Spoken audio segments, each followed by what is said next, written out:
Hello दोस्तों, स्वागत है आपका हमारे YouTube चैनल एम लक्की पांडे में। परसों ही एम्स नॉर्सेट ने अपना रिजल्ट निकाल दिया। सब लोगों ने ऑलमोस्ट रिजल्ट विजिट भी कर लिया है। तो उसमें से जिसमें से कैंडिडेट्स, क्वालिफाइड कैंडिडेट्स अलग हैं और नॉट क्वालिफाइड कैंडिडेट की लिस्ट अलग है। हम सबको पता चल गया है अब तक कि कौन कौन क्वालिफाइड है और कौन कौन नॉट क्वालिफाइड है।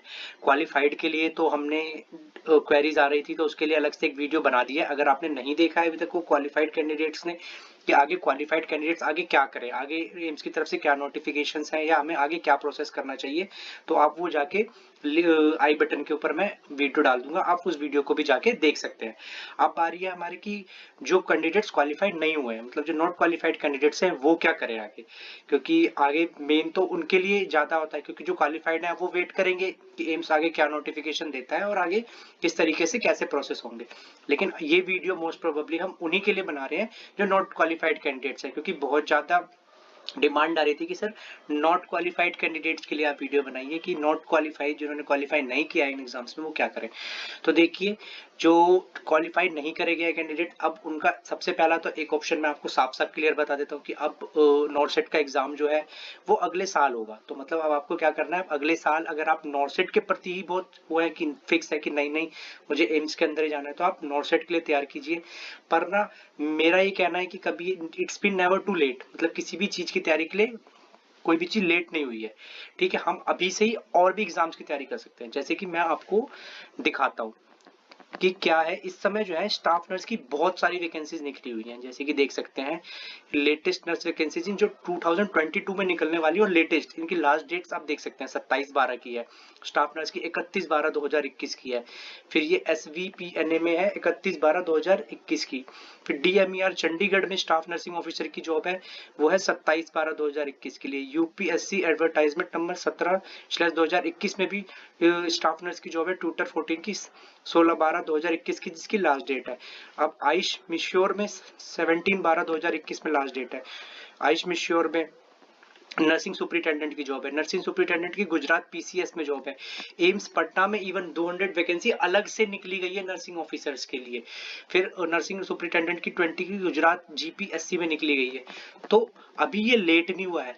अब आपको ये जो आपका स्कोर कोड एम्स ने आपका दिखाया है, मतलब जो भी आया है, क्योंकि हमने कल क्वालिफाइड कैंडिडेट वाली वीडियो में बता दिया था, अगर आपने नहीं देखा तो उसे देखिए कि जो एम्स ने, चाहे वो क्वालिफाइड है कैंडिडेट और चाहे वो क्वालिफाइड नहीं है, सबकी स्कोर कार्ड निकाला है। तो आप अपना स्कोर कार्ड निकालिए और उससे उस परसेंटाइल से अपनी, क्योंकि इसके अंदर एक और डाउट बहुत सारे बच्चों का आ रहा था कि सर मार्क्स, तो एम्स जो है कभी पर्टिकुलर मार्क्स नहीं बताता है बच्चों को कि आपके 200 में से 150 मार्क्स आए हैं, या फिर वो परसेंटाइल के बेसिस पे ही करता है सारी चीजें। मतलब वो परसेंटाइल के बेसिस पे दिखाता है कि प्री परसेंटाइल के बेसिस पे जिसकी 100 परसेंटाइल है वो बच्चे ने टॉप करा है, और जिस बच्चे ने की कम परसेंटाइल है वो उसकी रैंक नीचे है। तो परसेंटाइल के बेसिस पे तो, और ये इंडिविजुअल सब्जेक्ट्स की भी परसेंटाइल निकालते हैं। तो आप अपना इंडिविजुअल स्कोर डाउनलोड कर लीजिए वहां से, चाहे वो कैंडिडेट क्वालिफाइड है चाहे वो नॉट क्वालिफाइड है। उसके बाद अब आपको देखना है कि आपने गलती कहाँ करी है, क्योंकि जब हम पेपर दे के आते हैं ना तो हमें पता चल जाता है। जब हम पेपर खुद, कोई भी बच्चा है जो पेपर दे के आता है उसको खुद पता चल जाता है कि भाई हमने गलती कहाँ करी है, कहाँ गलती रह गई थी, कौन से सेक्शन हमने सही से अटेम्प्ट नहीं करा, कौन सा क्वेश्चन हमने गलत करा है। तो अब क्या करना है, आपको एक लिस्ट बनानी है कि भाई जैसे जैसे हमारे पास जो भी सेक्शन में हमने गलती करी थी उसकी, कि इस क्वेश्चन इसमें मैंने इतने क्वेश्चन अटेम्प्ट करे थे, मेरी इतनी गलतियां होने के चांसेस थे, क्योंकि आंसर मैं मानता हूं कि हमें बिल्कुल बहुत सारा क्वेश्चन, 200 के 200 क्वेश्चन याद रहना बहुत मुश्किल है। पर हमें कुछ लिमिटेड क्वेश्चन, कुछ इवन टॉपिक्स तो याद ही रहते हैं कि इस टॉपिक में से आया था क्वेश्चन, मतलब ये इंपॉर्टेंट टॉपिक्स है। तो हम क्या करेंगे कि जो हमारे क्वेश्चंस आए थे ना उसका लिस्ट बनाएंगे कि इसके अंदर भाई ये वाला क्वेश्चन में यहाँ पे मेरे को दिक्कत हो रही थी, इस वाले टॉपिक्स में दिक्कत हो रही थी, इस वाले टॉपिक्स में दिक्कत, उनको एक अलग जगह लिखेंगे और दीवार पे चिपकाएंगे कि इन टॉपिक्स को तो मेरे से अब रह ही नहीं जाना चाहिए, तो छूटना ही नहीं चाहिए। इन टॉपिक्स की तैयारी आपको इतने अच्छे से कर लेनी है कि अगली बार अगर हम नॉर्सेट दे, या फिर और भी जो एग्जाम्स निकले हुए हैं इतने सारे, ये एग्जाम्स अगर हम देते हैं तो हमारा कुछ छूट ना जाए। मतलब जो भी एग्जाम्स हैं, आने वाले एग्जाम्स हैं इतने सारे, ये कभी छूट ना जाए। मतलब इनके अंदर ये सारे क्वेश्चन, जो गलतियां हमने एम्स नॉर्सेट में करी है जिसकी वजह से हम नहीं क्वालिफाई कर पाए, तो हम ऐसी गलती हम आने वाले इन एग्जाम्स में ना करें। और एक बात बताऊं तो ये सारी यूनिवर्सिटीज और सारे कॉलेज सेंट्रल गवर्नमेंट के अंदर में आते हैं, सबका पे स्केल सेम होगा, सबका जॉब्स के अंदर फैसिलिटी सेम होगी, ठीक है। तो आपको बिल्कुल ये सोचने की जरूरत नहीं है कि मैं एम्स में कोई क्वालिफाइड नहीं किया हूँ तो उसमें क्या होगा। अरे भाई, होता है कई बार कि हमारी किस्मत नहीं चलती, कभी कभी दिन भी खराब होता है, तो हो सकता है कि हम ये एग्जाम्स देने जाए अपनी पूरी तैयारी के साथ और हमें इसमें सिलेक्शन हो जाए और फिर हम इसके अंदर एक बार के लिए अपनी जॉब फिक्स कर लेंगे, क्योंकि हमारे पास हमेशा एक प्लान बी होना ही चाहिए। समझ रहे हैं आप? प्लान बी, प्लान ए क्या है हमारा, हमारा टारगेट है कि हमें एम्स नॉर्सेट के अंदर हमें सीट चाहिए, चाहिए तो चाहिए, बात खत्म है। लेकिन एक बार के लिए हम इतना टाइम तो अपना बर्बाद ना करें। एक साल बहुत मायने रखता है किसी के लिए भी, किसके घर में क्या सिचुएशन है नोबडी नोज कि भाई, हाँ। तो इसलिए हमें उस एक साल को क्या करना है, बर्बाद नहीं जाने देना है। जो अभी हमारे हाथ में करंट एग्जाम्स हैं, हमें उनकी तैयारी पहले करनी है, उन पे फोकस कर लेना है अच्छे से, रोज एक सेट प्रैक्टिस करनी है। हाँ, और ये मैं आपको भी आने वाले वीडियो में और बताऊंगा कि आगे इसकी हम तैयारी को बेहतर कैसे कर सकते हैं। पहले ये कि जो अभी हमारे पास एग्जाम्स है ना, अब उन पे फोकस कर ले हम, इसको छोड़ के कि भाई किसी तरीके से बिल्कुल दिमाग से निकाल देना है कि ठीक है एम्स नॉर्सेट का कोई एग्जाम भी हुआ था, कुछ भी हुआ था, हमें याद नहीं है। पर अभी हमारे पास जो भी एग्जाम्स पड़े हुए हैं ना, हमें उनकी तैयारी के लिए लग जाना है बिल्कुल, कि अब मेरे को ना ये एग्जाम्स किसी तरीके से क्रैक कर लेना है। एक बार कहीं पे भी किसी भी स्टेट में किसी भी सेंट्रल गवर्नमेंट के हॉस्पिटल के अंदर एक बार अपनी नर्सिंग ऑफिसर की सीट को फिक्स कर लेना है। और एक बार अगर आपने सीट फिक्स कर ली ना, तो आपको अंदर कॉन्फिडेंस आ जाएगा, ठीक है। एक बार अगर आपने कोई भी सीट फिक्स कर ली ना, अपने आप के अंदर इतना कॉन्फिडेंस आ जाएगा कि आप हर अगले साल हो सकता है नॉर्सेट के अंदर एग्जाम क्लियर कर ले, नॉर्सेट को बिल्कुल अच्छे से, बिल्कुल बहुत अच्छी रैंक के साथ क्लियर कर लोगे, कोई दिक्कत और कोई परेशानी नहीं होगी आपको। इसलिए तो अब क्या करना है, सबसे पहले आपको अपना टाइम टेबल बनाना है। Time table in the sense कहने का मतलब ये नहीं कि भाई, ये देख, टाइम टेबल के अंदर ये होना चाहिए कि मेरा वीक कौन सा सब्जेक्ट है, कौन सा टॉपिक मेरा वीक है और किसमें से क्वेश्चंस आने के चांसेस ज्यादा रहते हैं। उसमें से हमें उन क्वेश्चंस को तैयार करना है अच्छे से, कि भाई एनाटॉमी में से आने के चांसेस ज्यादा है, कि बायोकेमिस्ट्री में से आएंगे, कि साइकेट्रिक में आएंगे, कि पीडिया में से क्वेश्चंस आने के चांसेस ज्यादा है। उन सारी को शीट्स बनानी है अच्छे से, उन पे लगना है और रोज एक सेट आपको प्रैक्टिस करना है क्वेश्चन पेपर के। और वो प्रैक्टिस करने की जो टाइमिंग होनी चाहिए ना, वो टाइमिंग होनी चाहिए जिस टाइम पे आपको एग्जाम देना है। जैसे कि आपका एग्जाम होता है 10 से 12 या 10 से 1 के बीच में एग्जाम होता है, तो आपको 10 से 1 के बीच में ही बैठना है तैयारी करने के लिए। मतलब जब आप क्वेश्चन सॉल्व कर रहे होंगे ना, तो आपको वो टाइम फिक्स होना चाहिए 10 से 1। इससे क्या होगा कि आप ना मेंटली प्रिपेयर हो जाओगे उस क्वेश्चन पेपर के लिए, कि भाई रोज अगर आप 10 से 1 जो बैठ के अगर क्वेश्चन सॉल्व कर रहे होगे ना, तो जब आप क्वेश्चन ऑन द स्पॉट जब एग्जाम देने जाओगे ना, तब आपको ऐसा नहीं लगेगा कि यार आज मैं पहली बार एग्जाम देने आया हूँ, या मेरे को कोई इसके अंदर ऑड ऑड सा फील नहीं होगा। ऐसा लगेगा मैं रोज तो घर पे बैठ के या रोज कहीं भी बैठ के एग्जाम देता था, रोज घर पे बैठ के कहीं बैठ के मैं रोज इसी 10 से क्या करता था, क्वेश्चन सॉल्व करता था। तो मुझे बिल्कुल भी ऐसा ऑड फील नहीं होगा कि यार मैं 10 से क्या कर रहा हूँ, मैं क्वेश्चन ही सॉल्व कर रहा हूँ, और वो नॉर्मल फील होगा। और जब कोई भी चीज आपको नॉर्मल लगने लग जाए ना, समझ लिया आपका सिलेक्शन पक्का है। जब कोई भी चीज आपको नॉर्मल लगने लग जाए, तो आप ये समझ लो कि आपका सिलेक्शन पक्का है। तो क्या होगा, नॉर्मल लगेगा कि भाई 10 से 1 तो मैं क्वेश्चन ही सॉल्व करता था, तो आज भी मैं 10 से 1 बैठ के क्या कर रहा हूँ, क्वेश्चन सॉल्व कर रहा हूँ।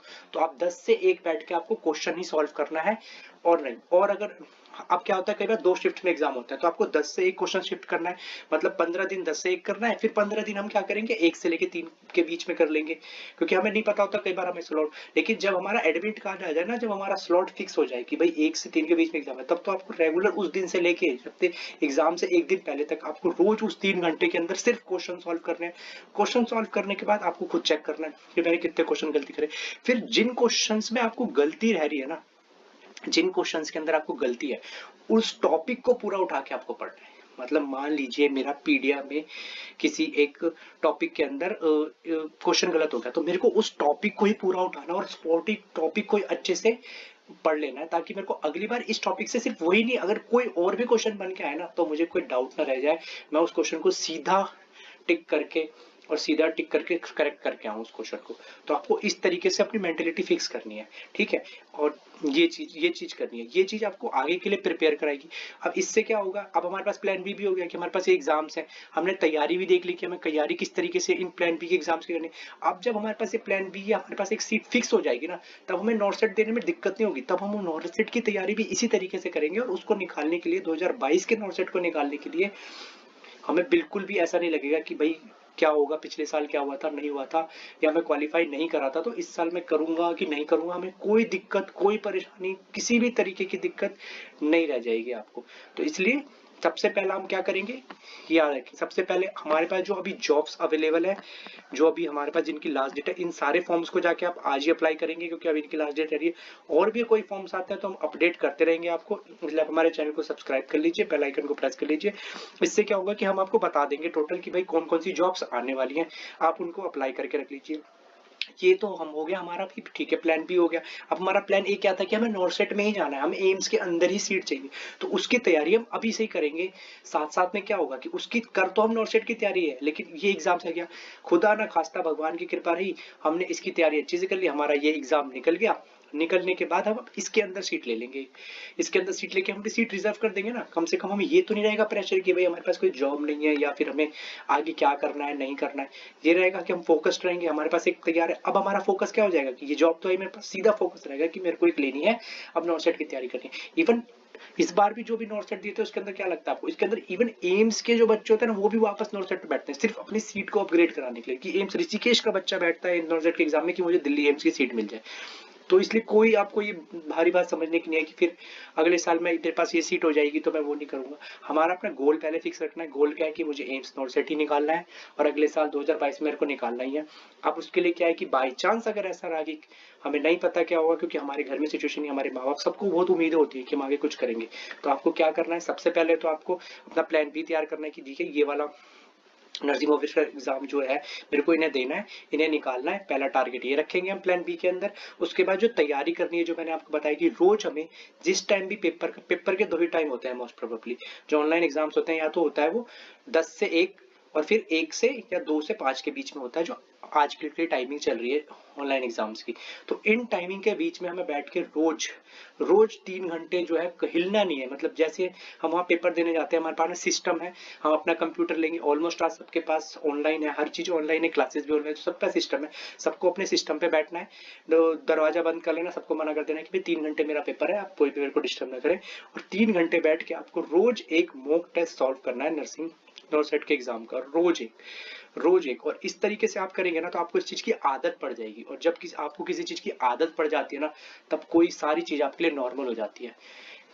तो जब चीज नॉर्मल हो जाएगी तो आप सिर्फ एक बार बैठने जाएंगे नॉर्सेट के एग्जाम में, और एक बार में आप नॉर्सेट का एग्जाम क्लियर कर लेंगे, एक बार में आपको दोबारा पीछे मुड़ के देखना नहीं पड़ेगा, और आपकी जो ड्रीम जॉब होगी, जो ड्रीम एम्स है, वो आपके हाथ में होगा।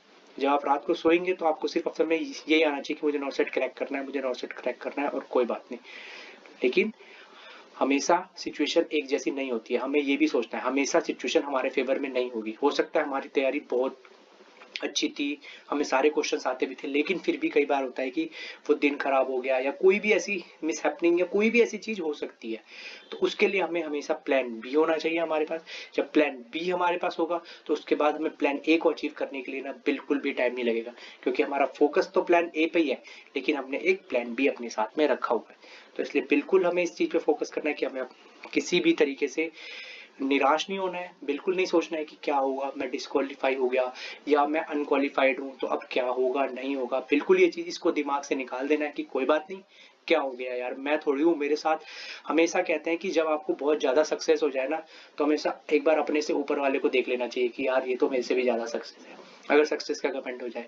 और अगर आपको निराशा हो रही है ना, तो एक बार से अपने नीचे वाले को भी देखना चाहिए, यार मैं तो फिर भी अच्छा हूँ, मेरे से नीचे वाले तो आप नहीं होंगे, आपके साथ कितने हजारों बच्चे होंगे जो, लेकिन उनमें से भी कोई एक ऐसा होगा जो हार नहीं माना होगा, मेहनत कर रहा होगा, और हो सकता है कल अगले साल वो फर्स्ट रैंक भी लेके आ जाएगा। तो इसलिए अब आपको उसमें से अपने आप को ही मानना है, बिल्कुल अपने आप को समझना है कि नहीं मैं कर सकता हूँ, मैं करके दिखाऊंगा, कोई भी मेरे को हरा नहीं सकता है, कोई भी मेरे को रोक नहीं सकता है, किसी में इतनी ताकत नहीं है जो कर सके।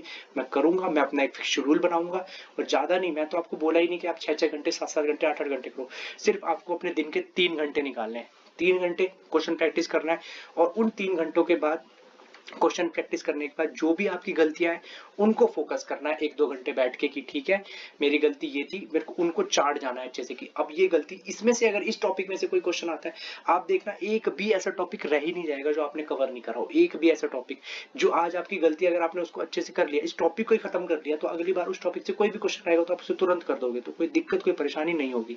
तो इसलिए टेंशन लेने की बात नहीं है, बिल्कुल अच्छे से आगे बढ़ना है। होप सो आपको मेरा ये मैसेज अच्छा लगा हो, उम्मीद है कि आपकी आने वाली जो नॉर्सेट की तैयारी है और गवर्नमेंट एग्जाम्स की तैयारी है वो बहुत अच्छे से हो।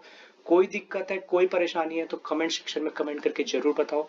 मैं कोशिश करूंगा वीडियो के जरिए आपको उस कमेंट सेक्शन के अंदर, वीडियो के जरिए, इवन कमेंट सेक्शन में या फिर वीडियो के जरिए आपकी उस प्रॉब्लम को सॉल्व करने की पूरी से पूरी कोशिश करूंगा। बिकॉज आने वाला टाइम बहुत क्रुशियल है, हम सबको एक बहुत अच्छी जगह पे, बहुत अच्छी फिक्स पोजीशन पे होना चाहिए ताकि हम आगे लाइफ में बहुत सक्सेस कर पाए। Thank you. Please like, subscribe and share my video. ये ज्यादा लास्ट में